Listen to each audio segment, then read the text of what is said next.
నమస్తే, నేను మాధవరెడ్డి. మీరు చూస్తున్నారు జిందగీ మీడియా.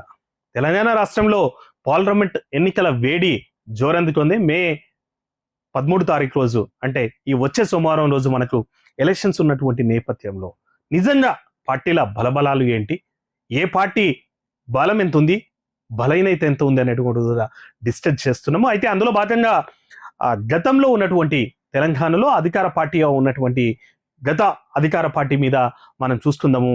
అసలు ఏంది ఈరోజు అధికార మార్పిడి తర్వాత ఎందుకు ఆ పార్టీ రోజుకు పడిపోతుంది, ఆ గ్రాఫ్ పడిపోతుంది అనేది కూడా తెలుసుకునే ప్రయత్నం చేద్దాం. మనం చూసిండే తెలంగాణ వచ్చిన తర్వాత దాదాపు 10 ఏళ్ల పాటు ఘనంగా పాలించింది అని చెప్తుంటారు బీఆర్ఎస్ పార్టీ. మరి ఎందుకు ఆ ప్రజా వ్యతిరేకత ఏర్పడ్డది? ఆ ప్రజా వ్యతిరేకత ఏర్పడ్డ తర్వాత కాంగ్రెస్ పార్టీ అధికారంలోకి వచ్చింది. తెలంగాణ వచ్చిన తర్వాత 3వ టర్మ్లో కాంగ్రెస్ పార్టీ అయితే వచ్చింది. 10 ఏండ్లు బీఆర్ఎస్ పార్టీ పాలించింది.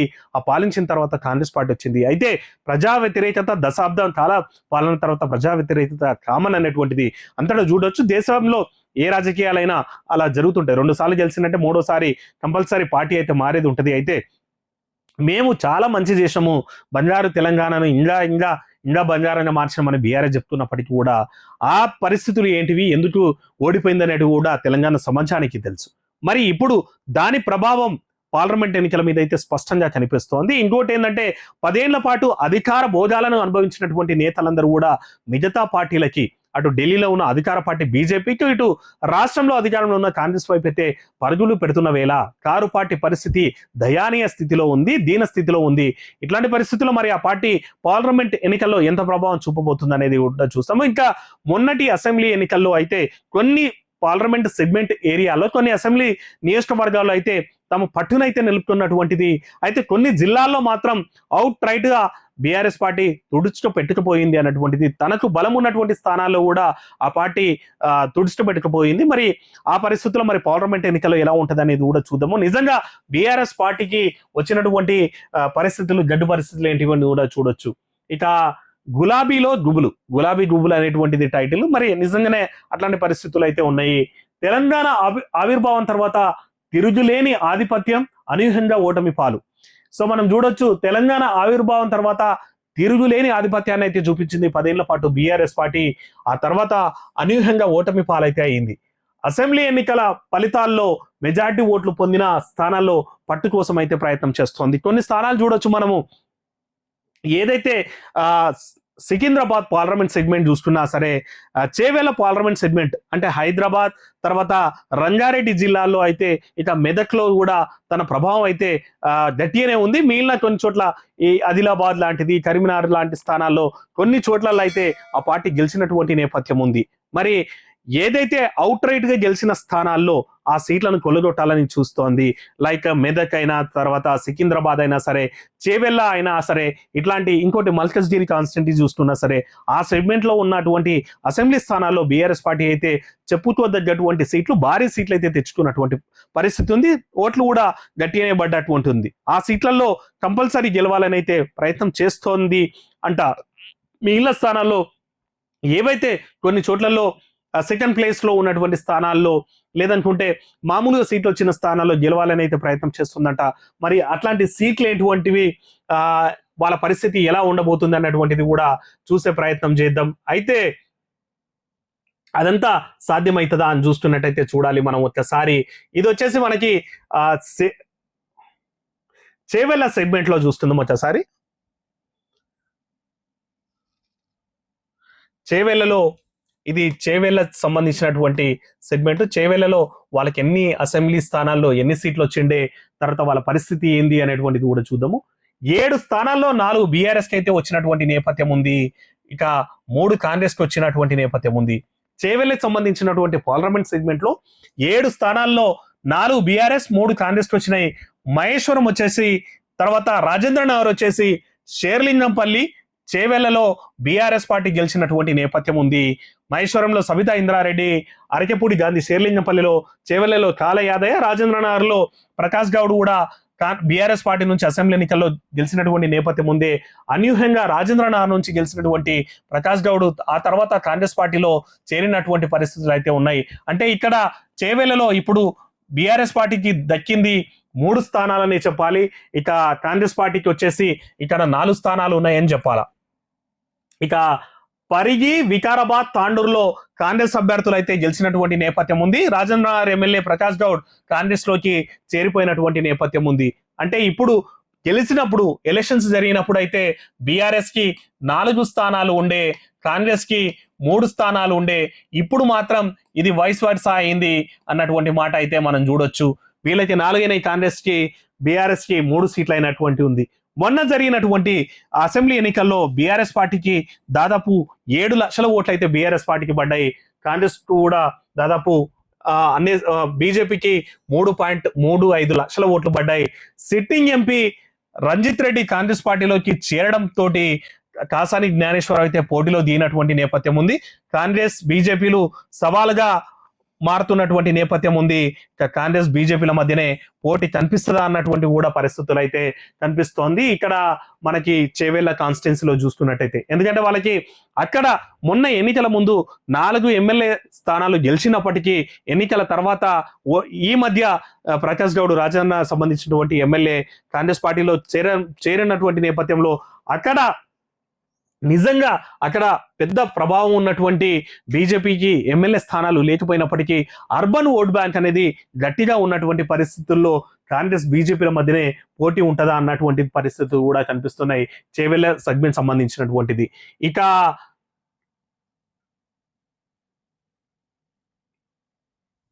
ఇక ఈ సెగ్మెంట్ లోని సికింద్రాబాద్ ఇంకోసారి బీఆర్ఎస్ పార్టీ ఏదైనా గట్టిగా కొట్టింది అనుకున్నట్టయితే చూసుకున్నట్టయితే దాదాపు సికింద్రాబాద్ లో కూడా బీఆర్ఎస్ పార్టీ అనేది గట్టి ఫలితాలను అయితే సాధించింది. మొన్న పార్లమెంట్ ఎన్నికల్లో 7 స్థానాల్లో 6 స్థానాల్లో బీఆర్ఎస్ అయితే గెలిచింది. 6/7 అంటే 7 స్థానాల్లో 6 స్థానాలను అయితే బీఆర్ఎస్ పార్టీ గెలిచినటువంటి నేపథ్యం ఉంది. ముషీరాబాద్, అంబర్పేట్, ఖైరతాబాద్, జూబ్లీ హిల్స్, సనత్ నగర్, సికింద్రాబాద్ ఈ అన్నిట్లలో బీఆర్ఎస్ పార్టీయే గెలిచినటువంటి నేపథ్యం ఉంది. ఈ పార్టీకి దాదాపుగా 4.63 లక్షల ఓట్లు బీఆర్ఎస్ కు పడితే కాంగ్రెస్ కు 2.8 లక్షలు కాంగ్రెస్ కు పడ్డాయి. ఇక బీజేపీకి 2.16 లక్షల ఓట్లు అయితే పడ్డటువంటిది. అంటే సికింద్రాబాద్ సెగ్మెంట్ లో దాదాపు బీఆర్ఎస్ కి 4.63 లక్షల ఓట్లయితే పడ్డటువంటి సిచ్యువేషన్ ఉంది. ఇక అసెంబ్లీలో దాదాపు 1,80,000 ఓట్ల ఆధిక్యాన్ని సాధించింది సికింద్రాబాద్ పార్లమెంట్ సెగ్మెంట్ లో. అయితే ఆ తర్వాత జరిగిన పరిణామంలో రాజకీయ పరిణామాల్లో ఖైరతాబాద్ లో గెలిచినటువంటి దానం నాగేందర్, ఖైరతాబాద్ లో గెలిచినటువంటి దానం నాగేందర్ ఆ తర్వాత కాంగ్రెస్ పార్టీలో చేరి ఇప్పుడు సికింద్రాబాద్ కాంగ్రెస్ ఎంపీ క్యాండిడేట్ గా పోటీలో ఉన్నటువంటి నేపథ్యం ఉంది. ఇక ఈ పరిధిలో ఉన్నటువంటిది ఇక జిహెచ్ఎంసీ మేయర్, డిప్యూటీ మేయర్, కార్పొరేటర్లు కాంగ్రెస్ పార్టీకి చేరినటువంటి నేపథ్యం ఉంది. కాంగ్రెస్ బీజేపీలు సవాల్గా మారినటువంటి నేపథ్యం ఉంది. ఇక్కడ కూడా ఇక పద్మారావు అయితే పోటీలో ఉన్నటువంటి నేపథ్యం ఉంది. ఇక్కడ 6 స్థానాలు కూడా బీఆర్ఎస్ పార్టీ గెలిచినప్పటికీ కూడా పరిస్థితి అయితే కాంగ్రెస్ బీజేపీల మధ్యనే పోటీ ఉన్నట్టు కూడా కనిపిస్తోంది. అయితే పద్మారావు అనేట ఆయన కూడా క్లీన్ పొలిటీషియన్ అన్నటువంటిది తన సామాజిక వర్గంలో మంచి పేరున్నటువంటి నేపథ్యంలో ఆ సికింద్రాబాద్ ఏరియాలో పేరున్నటువంటి నేపథ్యంలో త్రిమిత పోటీ కూడా జరిగే ఛాన్స్ అయితే లేకపోలేదు ఇక్కడ కూడా ఈ స్థానంలో కూడా. ఎందుకంటే మెజార్టీ స్థానాలు అసెంబ్లీ స్థానాలను అయితే గెలిచినటువంటి నేపథ్యం ఉంది. ఇక్కడ కూడా గట్టిగా ప్రయత్నం చేయాలన్నటువంటిది అయితే బీఆర్ఎస్ పార్టీ అయితే ఊవిల్లూరుతుందంట. మరి సికింద్రాబాద్ లో ఎలాంటి పరిస్థితి ఉంటుందో బీఆర్ఎస్ పార్టీకి చూడాల్సినటువంటి పరిస్థితి ఉంటది. ఇక ఆదిలాబాద్ స్థానంలో చూసుకున్నట్టయితే ఆసిఫాబాద్, బోధ్లలో గెలిచింది బీఆర్ఎస్ పార్టీ. బీజేపీ కంటే 17,000 ఓట్లు ఎక్కువ వచ్చినాయి. సిర్పూర్, ముదోల్, నిర్మల్లో ఓడినోళ్ళు కాంగ్రెస్ పార్టీలో చేరడం వల్ల బీజేపీ కాంగ్రెస్ మధ్య పోటీ ఉంటది అన్నటువంటిది కూడా కనిపిస్తోంది. ఇక్కడ ఆదిలాబాద్ లో బీఆర్ఎస్ పార్టీ పరిస్థితి అయితే కొంచెం బెటర్ గానే ఉన్నటువంటి పరిస్థితి ఉండే. ఆదిలాబాద్ పార్లమెంట్ సెగ్మెంట్ లో దాదాపు 2 సీట్లనైతే ఈ పార్టీ గెలిచింది. అయితే మిగిలిన పార్టీల కంటే సెకండ్ ప్లేస్ లో ఉన్నటువంటి బీజేపీ అక్కడ బీజేపీకి 4 స్థానాలు వచ్చినాయి, బీఆర్ఎస్ కి 2 స్థానాలే వచ్చినాయి. కానీ బీజేపీ కంటే కూడా 17,000 ఓట్లు ఎక్కువ తెచ్చుకున్నది బీఆర్ఎస్ పార్టీ. అయితే ఆ తర్వాత జరిగిన పరిణామాల్లో సిర్పూర్, ముదోల్, నిర్మల్లో ఓడిపోయినటువంటి ఎమ్మెల్యే క్యాండిడేట్లు కాంగ్రెస్ లో చేరినటువంటి నేపథ్యం ఉంది. సో ఇట్లాంటి పరిస్థితుల్లో అక్కడ కూడా మరి బీఆర్ఎస్ పార్టీ పోటీ ఎంత ఇస్తుంది అనేటువంటిది అయితే అపనమ్మకంగానే ఉంది ఆ పార్టీకి.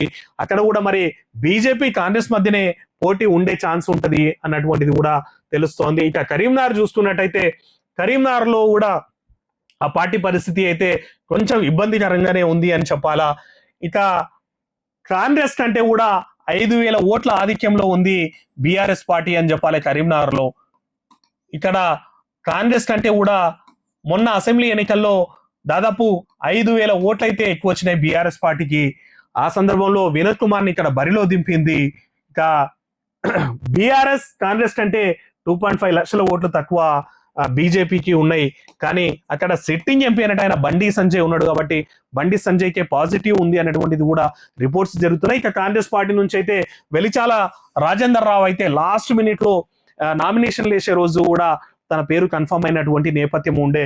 మరి ఇంకోటి ఏంటంటే బీఆర్ఎస్ పార్టీకి ఇది ముఖ్య నేత, ఆ పార్టీ వర్కింగ్ ప్రెసిడెంట్ కేటీఆర్ యొక్క సిట్టింగ్ అయినటువంటి సిరిసిల్ల ఈ కరీంనగర్ సెగ్మెంట్ పరిధిలోనే ఉంటది. మరి చూడాలా నిజంగా కేటీఆర్ వినోద్ కుమార్ కోసం కష్టపడతాడా, వినోద్ కుమార్ గెలిచే అవకాశాలు ఉంటాయా అనేటువంటిది చూడాలి. ఈ ఉద్యమ గడ్డలో గులాబీ పూజించేందుకు బీఆర్ఎస్ పార్టీ అయితే తీవ్రంగా ప్రయత్నిస్తుందంట కరీంనగర్ లో ఎట్లయినా. ఎందుకంటే కేటీఆర్ ఉన్నాడు, మనం ఇంతకుముందే చెప్పుకుంటే మెదట్లో హరీష్ రావు, కేసీఆర్ అయితే ఎలాగైతే బీఆర్ఎస్ పార్టీ కోసం గెలుపుకు ట్రై చేస్తున్నారో మరి నిజంగా తన సొంత సెగ్మెంట్ ఉన్నటువంటి పార్లమెంట్ నియోజకవర్గం కరీంనగర్, మరి అట్లాంటి పరిస్థితుల్లో కేటీఆర్ మరి ఏమైనా ప్రభావం చూపుతాడా, లేదంటే బీజేపీ కాంగ్రెస్ మధ్యనే పోటీ ఉంటుందా, లేదంటే బండి సంజయ్కే ఛాన్స్ ఉంటుందా ఈసారి అనేటువంటిది కూడా చూడాల్సిన పరిస్థితి ఉంటది. ఇక నిజామాబాద్ లో చూసుకున్నట్టయితే కాంగ్రెస్ కంటే ఇక్కడ ఓట్లయితే ఎక్కువ వచ్చినాయి. త్రిముఖ పోటీలో బీఆర్ఎస్ కు 3 ఎమ్మెల్యేలు బాల్కొండ, సంజీవ్ రావు, మొత్తం 3 స్థానాల్లో అయితే బీఆర్ఎస్ పార్టీ గెలిచింది. కాంగ్రెస్, బీజేపీలు చెరో 2 స్థానాల్లో గెలిచినటువంటి నేపథ్యం ఉంది. ఇక్కడ ధర్మపురి అరవింద్, జీవన్ రెడ్డి, బాజిరెడ్డి గోవర్ధన్ కూడా పోటీలో ఉన్నటువంటి నేపథ్యంలో ఉన్నారు. మరి ఇక్కడ సిట్టింగ్ అయితే ఇది నిజామాబాద్ అనేది బీజేపీ సిట్టింగ్ స్థానము.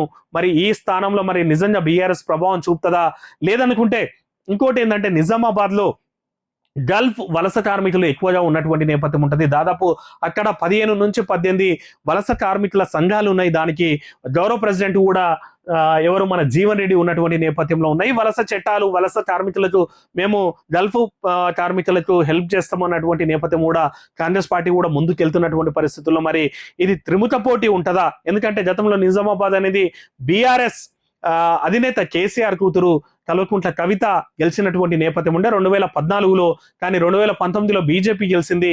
ఈసారి కూడా బీజేపీ తాము గెలవాలని అయితే తీవ్రంగా శ్రమిస్తున్నటువంటి నేపథ్యంలో మరి అక్కడ త్రిముఖ పోటీ ఉంటుందా, లేదంటే కాంగ్రెస్, అధికార కాంగ్రెస్, తర్వాత ఇక్కడ స్టేట్ లో అధికారంలో ఉన్న కాంగ్రెస్ మరియు ఢిల్లీలో అధికారంలో ఉన్న బీజేపీ మధ్యనే పోటీ ఉంటుందా, బీజేపీ మరి సెట్టింగ్ స్థానాన్ని నిలబెట్టుకుంటుందా చూడాల్సినటువంటి అవసరం ఉంటుంది. అక్కడ కూడా బీఆర్ఎస్ పరిస్థితులు అయితే అంత బాలేజమనే చెప్పాలా. ఇక మల్కజ్గిరి స్థానాన్ని చూసుకున్నట్టయితే బీఆర్ఎస్ పార్టీకి అయితే మొన్న ఎన్నికల్లో అయితే కంచుకోటగా ఉంది అని చెప్పాలా. 7 అసెంబ్లీ స్థానాలు ఉంటే 7 బీఆర్ఎస్ ఇక్కడ మల్కజ్గిరిలోన మేడ్చల్, మల్కజ్గిరి, కుత్బుల్లాపూర్, కూకట్పల్లి, ఉప్పల్, ఎల్బీనగర్ ఇవన్నీ కూడా బీఆర్ఎస్ ఖాతాలోనే పడిండే. అయితే సికింద్రాబాద్ కంటోన్మెంట్ లో మాత్రము తను ఎమ్మెల్యే రోడ్ యాక్సిడెంట్ లో లాసనందిత రోడ్ యాక్సిడెంట్ లో చనిపోవడం వల్ల ఇదైతే ఖాళీగా ఉన్నటువంటి నేపథ్యం ఉంది. దీనికి ఉప ఎన్నిక కూడా జరుగుతుంది. ఇక అన్ని చోట్ల భారీ ఆధిక్యాలు, దాదాపు 9.3 లక్షల ఓట్లు బీఆర్ఎస్ కు పాడినటువంటి నేపథ్యం ఉంది. కాంగ్రెస్ కి 5.83, అంటే బీఆర్ఎస్ కాంగ్రెస్ మధ్య దాదాపు 4 లక్షల ఓట్ల తేడా కూడా ఉన్నటువంటి నేపథ్యం ఉంది. బీజేపీకి 4,25,000 తోటి 3వ స్థానంలో ఉంది. ఇక్కడ బీఆర్ఎస్ నుంచి రాగిడి లక్ష్మారెడ్డి పోటీలో ఉంటే కాంగ్రెస్ నుంచి సునీతా మహేందర్ రెడ్డి, ఇక బీజేపీ నుంచి మాజీ మంత్రి ఈటెల రాజేందర్ కూడా పోటీ చేస్తున్నటువంటి నేపథ్యం ఉంది. మరి ఇట్లాంటి పరిస్థితుల్లో అక్కడ ఓట్ల పరంగా చూసుకున్నట్టయితే దాదాపు డబల్ ఓట్లతోటి బీఆర్ఎస్ పార్టీ ఉంది అని మరి నిజంగా రాగిడి లక్ష్మారెడ్డికి ఇది ప్రభావం చూపిస్తాడా అంటే ప్రశ్నార్థకంగా ఉన్నటువంటి మాట అయితే కనిపిస్తుంది. కాంగ్రెస్ మరియు బీజేపీల మధ్యనే పోటీ అయితే స్పష్టంగా ఉంది అన్నటువంటిది కనిపిస్తోంది. ఇక్కడ బీజేపీకి ఎడ్జ్ అయితే కనిపిస్తుందని అయితే గ్రౌండ్ రిపోర్ట్లు చెప్తున్నటువంటి నేపథ్యం ఉంది. అయితే ఈ సెగ్మెంట్ అనేది రేవంత్ రెడ్డి యొక్క సిట్టింగ్ స్థానం కాబట్టి కంపల్సరీ రేవంత్ రెడ్డి, ఎందుకంటే సునీతా మహేందర్ రెడ్డి పార్టీలో జాయిన్ అయినప్పుడు చేవెళ్ళ టికెట్ ఇస్తామన్నారు. కానీ పరిస్థితులు అనూహ్య పరిస్థితుల నేపథ్యంలో అక్కడ ఉన్నటువంటి సిట్టింగ్ రంజిత్ రెడ్డి కాంగ్రెస్ పార్టీలో చేరడంతో సునీతా మహేందర్ రెడ్డిని మల్కజ్గిరికి షిఫ్ట్ చేశారు. అయితే అక్కడ రేవంత్ రెడ్డి సిట్టింగ్ స్థానం కాబట్టి ఆ సిట్టింగ్ స్థానంలో మరి ఈటెల రాజేందర్ కూడా పోటీలో ఉన్నాడు.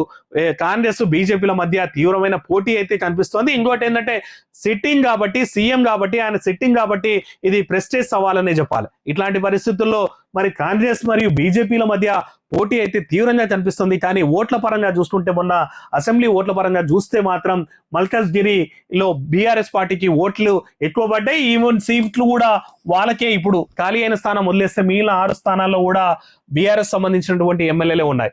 మరి పోటీ మరి రాగి లక్ష్మారెడ్డి నిజంగా పోటీ ఇవ్వగలుగుతాడా? ఈటెల రాజేందర్, సునీతా మహేందర్ రెడ్డి పోటీ పడతారా? ఈ స్థానం అయితే కొంచెం ఉత్కంఠ. ఎందుకంటే ఇది దేశంలోనే అతిపెద్ద పార్లమెంట్ సెగ్మెంట్ అని చెప్పాల్సినటువంటి నేపథ్యం ఉంది.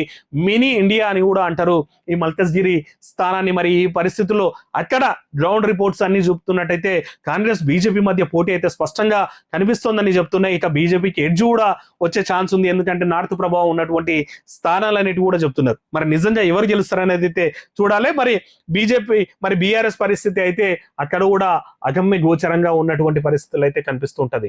ఇక మెదక్ చూసుకున్నట్టయితే మెదక్ వచ్చేసి బీఆర్ఎస్ పార్టీకి ఏదైనా ఒక సీటు రాష్ట్రంలో ఇప్పుడు జరుగుతున్నటువంటి 17 లోక్సభ స్థానాల్లో ఏదన్నా సీటు బీఆర్ఎస్ గట్టిగా మేము కొడతాము అని భావిస్తోంది, ఆశ పెట్టుకున్నదంటే అది మెదక్ అని చెప్పాలా.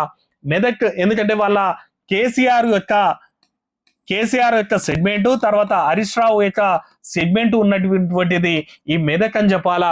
ఇంకోటి వీళ్ళకి బీఆర్ఎస్ కి నమ్మకం ఉన్న సీట్ ఇదని చెప్పాలా. బీఆర్ఎస్ కి దాదాపు 6.68 లక్షల ఓట్లు పడ్డాయి, కాంగ్రెస్ కు 4.2 లక్షల ఓట్లు, బీజేపీకి 2.2 లక్షల ఓట్లు పడ్డాయి. హరీష్ రావు సిద్దిపేట, తర్వాత కేసీఆర్ గజ్వేల్ కూడా ఈ పార్లమెంట్ సెగ్మెంట్ లోనే ఉన్నాయి. ఇక నుంచి బీఆర్ఎస్ నుంచి మాజీ ఐఏఎస్ వెంకట్రామరెడ్డి పోటీలో ఉన్నాడు.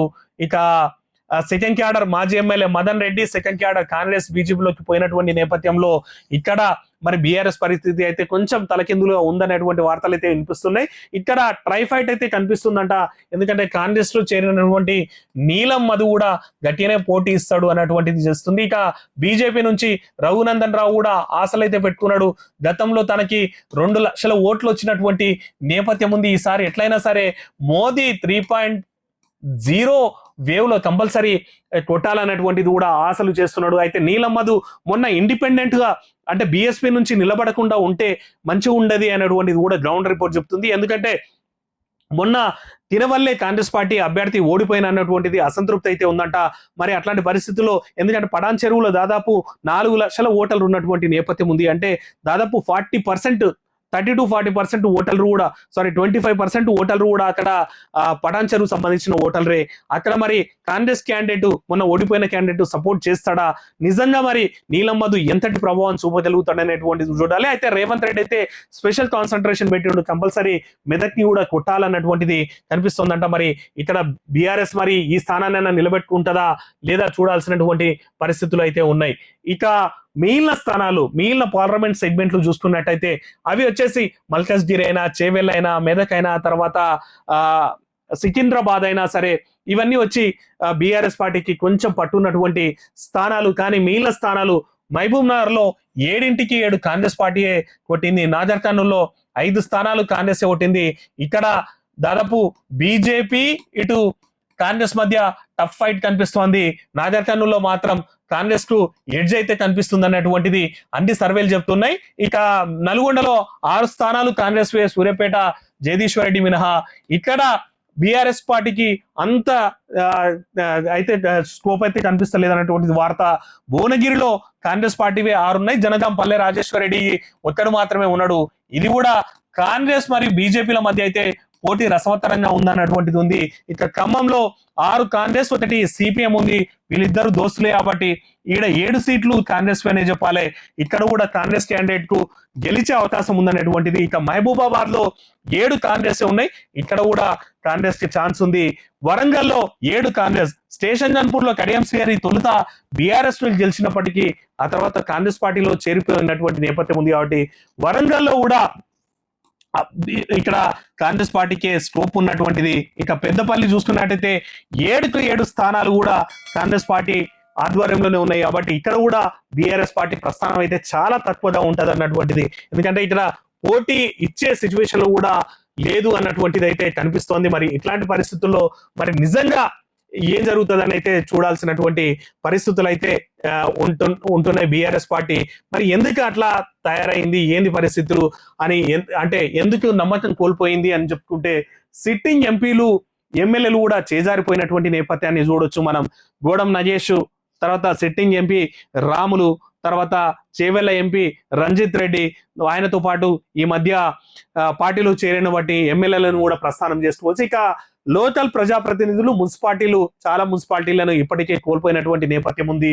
ఓటమి తర్వాత కేడర్ను ధైర్యం కల్పించడంలో బీఆర్ఎస్ పార్టీ విఫలమైందనే చెప్పాలి. ఇక గుణపాఠాల కంటే జనాన్ని తప్పు పట్టడం, అంటే ఎందుకు ఓడిపోయినటువంటిది రివ్యూ సమీక్ష చేసుకోవాల్సినటువంటి పార్టీ తొలి నాళ్లలో ప్రజలే తప్పు చేసినరు, ప్రజలే అనవసరంగా మోసపోయినరు అని చెప్పుకున్నటువంటి నేపథ్యాన్ని చూడొచ్చు.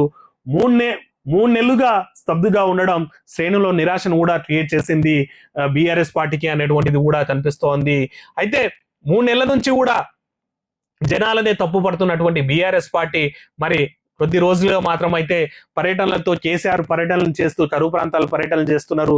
సాగునీరు మీద, కరెంటు మీద విమర్శలు, అధికార పార్టీ మీద విమర్శలు అయితే చూపిస్తున్నటువంటి నేపథ్యాన్ని చూడొచ్చు. ఇక తెలంగాణ వ్యాప్తంగా బస్సు యాత్రలు చేస్తున్నటువంటి నేపథ్యం.